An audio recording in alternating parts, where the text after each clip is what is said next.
Riba dan segala permasalahannya. Oleh Is Susanto. Assalamualaikum warahmatullahi wabarakatuh. Teman-teman mahasiswa yang saya hormati, sebelum memulai perkuliahan ini, dan untuk mendapatkan ridho Allah Subhanahu wa Ta'ala, mari kita buka perkuliahan ini dengan mengucapkan lafaz basmalah. Bismillahirrahmanirrahim. Pada pertemuan ini, saya akan menyampaikan materi tentang riba dan segala permasalahannya. Materi ini meliputi pengertian riba, riba dalam Al-Quran dan hadis, macam-macam riba, akibat perbuatan riba, dan materi terakhir pendapat ulama terkait riba dan bunga. Untuk mempersingkat waktu, akan dimulai dari pengertian riba. Secara etimologi, riba berasal dari bahasa Arab, yaitu dari kata raba, yarbu, rabuan, yang berarti az-ziyadah bermakna tambahan atau al-fadl bermakna kelebihan, an-numu bermakna berkembang, al-irfa bermakna meningkat, dan al-ulu bermakna membesar. Riba dalam bahasa Inggris disebut usuri dan interest, keduanya secara hakikat memiliki makna sama yaitu tambahan uang, umumnya dalam persentase. Jadi riba adalah penambahan, perkembangan, peningkatan, dan pembesaran atas pinjaman pokok yang diterima pemberi pinjaman dari peminjam sebagai imbalan karena menangguhkan atau berpisah dari sebagian modalnya selama periode waktu tertentu. Ada berbagai pendapat ulama tentang riba. Menurut mazhab Syafi'i, riba adalah perjanjian hutang untuk jangka waktu tertentu dengan tambahan pada waktu pelunasan hutang, tanpa ada imbalan. Ulama Hanafiyah, riba adalah tambahan atas benda yang dihutangkan, yang mana benda itu berbeda jenis dan dapat ditakar dan ditimbang atau tidak dapat ditakar dan ditimbang, tetapi sejenis. Menurut Said Sabiq, riba adalah tambahan atas modal, baik penambahan itu sedikit atau banyak. Ensiklopedia Islam Indonesia menjelaskan bahwa riba atau arima makna asalnya adalah tambah, tumbuh, dan subur. Tambah dalam hal ini adalah tambahan uang atas modal yang diperoleh dengan cara yang tidak dibenarkan oleh syara. Menurut pakar ekonomi, riba adalah bunga kredit yang harus diberikan oleh orang yang berhutang atau debitur kepada orang yang berpiutang atau kreditur, sebagai imbalan untuk menggunakan sejumlah uang milik kreditur dalam jangka waktu yang ditetapkan. Menurut Manan, riba secara lugawi menggunakan kata al di depan riba dalam Al-Quran menunjukkan kenyataan bahwa al-riba mengacu pada perbuatan mengambil sejumlah uang yang berasal dari seseorang yang berhutang, secara berlebihan. Menurut M. Umar Chapra, riba secara harfiah berarti adanya peningkatan, pertambahan, perluasan, atau pertumbuhan.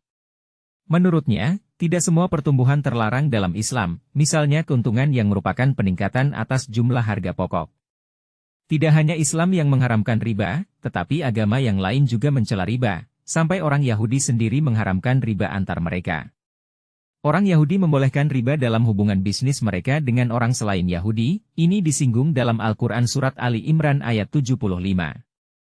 Sedangkan dalam ajaran Yahudi terdapat dalam kitab Exodus 22 ayat 25, kitab Deuteronomi 23 ayat 19, kitab Leviticus 35 ayat 7, Kitab Lukas 6 ayat 35. Misalnya bunyi kitab Deuteronomi 23 ayat 19 yaitu, janganlah kamu memungut bunga atas pinjaman uang dari saudaramu, baik bunga atas uang maupun atas makanan atau barang-barang lain yang dipinjamkan. Begitu juga agama Kristen atau Nasrani telah mengharamkan riba secara tegas dalam kitab-kitab asli mereka. Ajaran Kristen terdapat dalam kitab Lukas 6 ayat 34-35, pandangan pendeta Kristen awal yakni abad I-12, pandangan sarjana Kristen yakni abad 12-15, pandangan para reformis Kristen yakni abad ke-16 atau sekitar tahun 1836. Begitu juga para filosof terdahulu seperti Plato dan Aristoteles, serta Solon, seorang pembuat undang-undang, negarawan dari Athena. Rahmat Syafi'i mengatakan bahwa diharamkannya riba karena dua hal, yaitu, pertama, adanya kezaliman, kedua, adanya eksploitasi dalam kebutuhan pokok atau adanya garar, ketidakpastian dan spekulasi yang tinggi. Oleh karena itu, tidak diharamkan selama tidak bertentangan dengan dua hal tersebut. Menurut M. Abdu bahwa tidak semua di atas modal pokok diharamkan, dengan alasan asalkan masyarakat menghendaki dan tidak mengabaikan rasa keadilan, rasa persaudaraan, bersifat menolong dan tidak memberatkan yang berhutang. Menurut Azhar Bashir bahwa penambahan beban pembayaran utang yang diberikan sekedar untuk biaya administrasi utang piutang tersebut, serta mengganti rugi berkurangnya nilai uang karena inflasi hukumnya ibahah atau boleh, karena tidak memberatkan peminjam dan tidak merugikan pemilik uang. Perbedaan definisi riba di kalangan ulama dipengaruhi penafsiran atas pengalaman ulama mengenai riba di dalam konteks hidupnya. Sehingga walaupun terdapat perbedaan definisi namun secara substansi adalah sama. Dan secara umum para ekonom muslim menegaskan bahwa riba adalah pengambilan tambahan yang harus dibayar, baik dalam transaksi jual beli maupun pinjaman yang bertentangan dengan prinsip syariah. Terkait riba dalam bank, Mustafa Az-Zarqa mengatakan bahwa sistem perbankan yang kita terima sekarang merupakan realitas yang tak dapat kita hindari. Oleh karena itu, umat Islam boleh bermuamalah dengan bank konvensional atas pertimbangan dalam keadaan darurat dan bersifat sementara, dan umat Islam harus berusaha mencari jalan keluar dengan mendirikan bank tanpa sistem bunga untuk menyelamatkan umat Islam. Materi selanjutnya adalah riba dalam Al-Quran dan hadis. Terkait dengan riba, ada sejumlah ayat Al-Quran dan beberapa hadis Nabi Shallallahu Alaihi Wasallam yang membicarakan tentang riba. Akan tetapi, ayat Al-Quran hanya menyinggung riba yang berhubungan dengan utang piutang, sementara riba yang berhubungan dengan perdagangan dibahas dalam sunnah Nabi Shallallahu Alaihi Wasallam. Dalam hal ini Abu Zahrah mengklasifikasi sunnah Nabi yang membicarakan riba menjadi dua, yaitu 1. Sunnah berfungsi sebagai tafsiran pada ayat Al-Quran terkait riba, 2. Sunnah Nabi yang menggambarkan jenis lain dari riba. Ayat-ayat Al-Quran yang pada umumnya dicatat para ulama dan fuqaha ketika berbicara tentang riba adalah Surah Al-Baqarah ayat 275-279, Surah Ali Imran ayat 130-131, Surah An-Nisa ayat 160-161, dan Surah Ar-Rum ayat 39. Keempat ayat Al-Quran yang menjadi dalil riba. Ada satu ayat yang turun di Makkah di masa awal perjuangan Islam, di mana ajarannya masih berkutat soal tauhid. Sedangkan 3 ayat lainnya turun di Madinah. Ayat-ayat riba menunjukkan pelarangan riba mengalami tahapan-tahapan seperti minuman keras. Tahap-tahap pelarangan riba, yaitu: tahap pertama, diadakan secara temporal, kemudian diadakan secara tuntas. Quran Surat Ar-Rum ayat 39 adalah surah pertama terkait riba diturunkan di Makkah. Pada saat itu Makkah merupakan kota perdagangan yang maju. Para pedagang tidak saja aktif dalam jual beli barang, ekspor-impor dan ekspedisi, melainkan terlibat juga dalam pinjam-meminjam. Awalnya hanya menunjukkan isyarat akan kemurkaan Allah terhadap riba. Jadi hanya peringatan agar berhenti dari perbuatan riba atau mau'idah salbiyah. Tahap kedua, Quran Surat An-Nisa, ayat 160-161, ayat ini turun di Madinah dan merupakan pelajaran yang dikisahkan Allah Subhanahu wa Ta'ala kepada kita tentang perilaku Yahudi yang dilarang melakukan riba, namun justru memakannya, kemudian Allah melaknatnya. Jadi, larangan ini bersifat isyarat seperti tahap pertama. Tahap ketiga, Quran Surat Ali Imran ayat 130, turun di Madinah dan pelarangannya sudah mulai tegas. Tetapi larangan di sini baru bersifat juz'i atau parsial, belum bersifat kulli atau komprehensif. Karena larangan di sini adalah satu macam dari riba yang ada, yaitu riba fasyi atau jelek. Tahap keempat, merupakan tahap terakhir dalam Quran Surat Al-Baqarah 275-279, dengan turunnya ayat ini, khususnya ayat 278, menjadi dasar pengharaman semua bentuk riba, baik sedikit ataupun banyak. Al-Quran Surah Al-Baqarah turun pada masa akhir misi Rasulullah Shallallahu Alaihi Wasallam. Pada ayat 275-277 dinyatakan bahwa antara al-bai, atau perniagaan dan al-riba atau interest adalah dua hal yang berbeda. Allah Subhanahu wa Ta'ala menurunkan larangan memakan riba secara berangsur-angsur dengan tujuan untuk mengurangi kesengsaraan masyarakatnya. Pelarangan riba dalam Islam tidak hanya merujuk pada Al-Quran saja, melainkan dalam hadis Nabi. Hal ini sebagaimana posisi hadis yang berfungsi untuk menjelaskan lebih lanjut aturan yang telah digariskan melalui Al-Quran.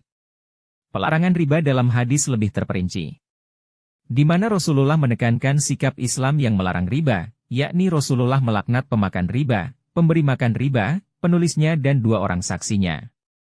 Mereka itu sama. Materi selanjutnya adalah macam-macam riba.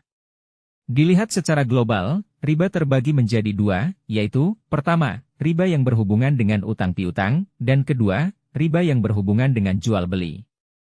Pertama, pada kelompok utang piutang, riba terbagi menjadi 2, yaitu, riba qard dan riba jahiliyah. Jenis pertama yakni riba qard adalah suatu manfaat atau kelebihan tertentu yang diisyaratkan terhadap yang berhutang atau muqtarid. Contoh riba semacam ini dapat yaitu hutang Rp90.000 dan harus mengembalikan Rp95.000, jadi terdapat kelebihan Rp5.000. Sedangkan jenis kedua yakni riba jahiliyah adalah hutang dibayar lebih dari pokoknya karena si peminjam tidak dapat membayar hutangnya pada masa-masa atau waktu yang ditentukan. Kedua, pembagian riba pada kelompok kedua yakni riba jual-beli. Riba jual-beli ini dapat dibagi menjadi dua macam, yaitu riba fadl dan riba nasiah. Riba fadl merupakan pertukaran antara barang sejenis dengan kadar atau dosis berbeda, sementara barang yang dipertukarkan tersebut termasuk dalam jenis barang atau komoditi ribawi. Komoditi ribawi terdiri atas 6 macam, yakni emas, perak, gandum, syah insinyur atau salah satu jenis gandum, kurma dan garam. Sedangkan riba nasiah merupakan penangguhan penyerahan atau penerimaan jenis barang ribawi yang dipertukarkan dengan jenis barang ribawi lainnya. Riba nasiah muncul disebabkan adanya perbedaan atau tambahan antara yang diberikan saat ini dan yang diberikan kemudian. Akibat perbuatan riba. Kemudaratan yang timbul dari perbuatan riba akan berdampak negatif bagi diri sendiri, masyarakat dan perekonomian. Dampak negatif bagi diri sendiri yaitu 1. Riba memberikan dampak negatif bagi akhlak dan jiwa pelakunya. Jika diperhatikan, orang yang berinteraksi dengan riba adalah individu yang secara alami memiliki sifat kikir, berhati keras, menyembah harta, tamak akan kemewahan dunia dan sifat buruk lainnya. 2. Riba merupakan akhlak dan perbuatan musuh Allah, yakni kaum Yahudi. 3. Riba merupakan akhlak kaum jahiliyah. 4. Pelaku riba akan dibangkitkan pada hari kiamat kelak dalam keadaan seperti orang gila. Ini terdapat dalam Quran Surat Al-Baqarah ayat 275. 5. Memakan riba menunjukkan kelemahan dan lenyapnya takwa dalam diri pelakunya. 6. Memakan riba merupakan salah satu perbuatan yang dapat mengantarkan kepada kebinasaan. Ini terdapat dalam hadis Nabi yang diriwayatkan oleh Bukhari. Dampak bagi orang lain dan perekonomian yaitu 1. Riba menimbulkan permusuhan dan kebencian antar individu dan masyarakat serta menumbuh kembangkan fitnah dan terputusnya jalinan persaudaraan. 2. Masyarakat yang berinteraksi dengan riba adalah masyarakat yang miskin, tidak memiliki rasa simpatik, mereka tidak akan saling menolong dan membantu sesama kecuali ada keinginan tertentu yang tersembunyi. 3. Perbuatan riba mengarahkan ekonomi ke arah yang menyimpang dan hal tersebut mengakibatkan pemborosan. Materi selanjutnya adalah keterangan riba sebagai bunga dan pendapat ulama. Perdebatan apakah bunga sama dengan riba telah lama berkembang. Banyak yang menolak dan banyak pula para ekonom menganggap bunga sama dengan riba, namun masih banyak yang menuntut penjelasan yang tidak hanya bersifat dogmatis tetapi dapat diterima akan sehat. Praktik membungakan uang bisa saja dilakukan oleh perorangan atau oleh lembaga keuangan. Orang atau lembaga yang meminjam uang atau menyimpan yang di lembaga keuangan, biasanya akan memperoleh imbalan atau tambahan yang disebut dengan bunga meminjam atau bunga simpanan. Sebaliknya, orang yang meminjam uang dari perorangan atau lembaga keuangan diharuskan mengembalikan uang yang dipinjam ditambah bunganya yang disebut bunga pinjaman.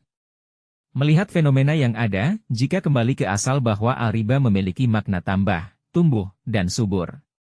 Tambah dalam konteks riba adalah tambahan baik sedikit maupun banyak, dan melihat konteks bunga dalam lembaga keuangan juga merupakan tambahan, maka jelaslah bahwa bunga sangat berhubungan dengan riba dan diharamkan. Menurut ijma para fuqaha tanpa kecuali, bunga tergolong sebagai riba, karena riba memiliki persamaan makna dan kepentingan dengan bunga atau interest.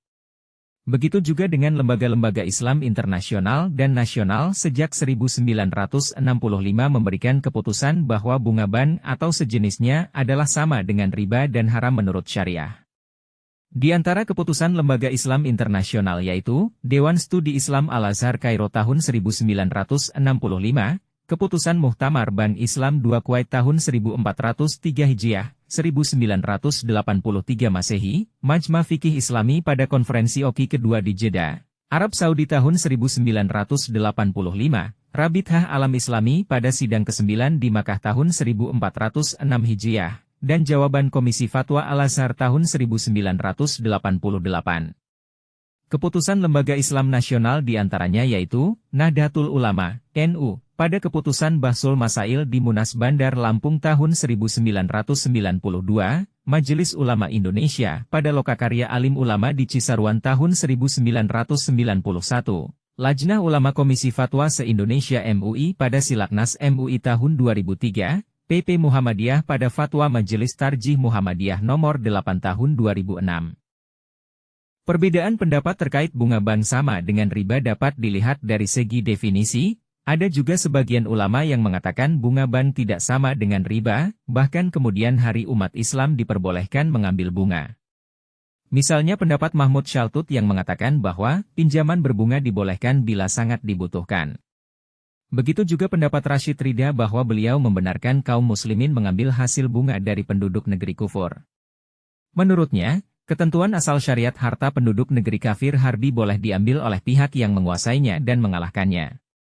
Riba mengandung kezaliman sebagaimana firman Allah dalam Quran Surat Al-Baqarah 279, sedangkan menzalimi orang kafir harbi tidak haram, karena sebagai tindakan balasan terhadap kezaliman si kafir. Begitu juga Mustafa Ahmad Az-Zarqa dan Abdul Hamid Hakim berpendapat bahwa bunga termasuk riba fadl yang dibolehkan, karena darurat dan bersifat sementara.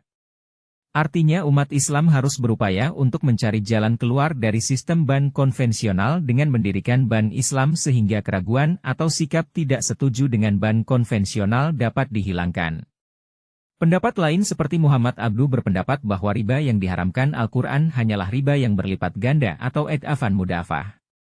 Riba inilah yang sering dipraktikkan masyarakat pada masa jahiliyah, berbeda dengan riba yang diraptikkan sekarang.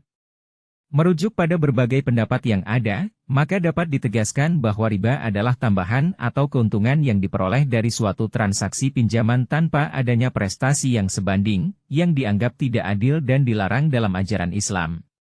Dalam konteks ekonomi, riba seringkali terkait dengan bunga yang dikenakan pada pinjaman uang. Menurut ajaran Islam, riba dapat menimbulkan ketimpangan sosial karena pihak yang meminjam uang seringkali terjebak dalam beban utang yang semakin membebani, sementara pihak yang memberikan pinjaman memperoleh keuntungan tanpa melakukan kerja atau memberikan kontribusi yang adil. Dalam prinsip ekonomi Islam, riba bertentangan dengan konsep keadilan karena transaksi yang mengandung riba seringkali merugikan pihak yang lebih lemah secara finansial. Oleh karena itu, dalam sistem ekonomi yang berbasis syariah, praktik riba harus dihindari untuk menciptakan kesejahteraan yang lebih merata dan adil. Demikian materi tentang riba dan permasalahannya yang bisa saya sampaikan. Sebelum saya akhiri pertemuan ini, mari kita tutup dengan mengucapkan lafaz hamdalah. Alhamdulillahirabbil alamin. Jika terdapat kesalahan dalam penyampaian materi ini, saya sebagai dosen memohon maaf yang sebesar-besarnya. Kepada Allah, saya memohon ampun. Saya akhiri, wallahum muwaffiq ila aqwamit thoriq, wassalamualaikum warahmatullahi wabarakatuh.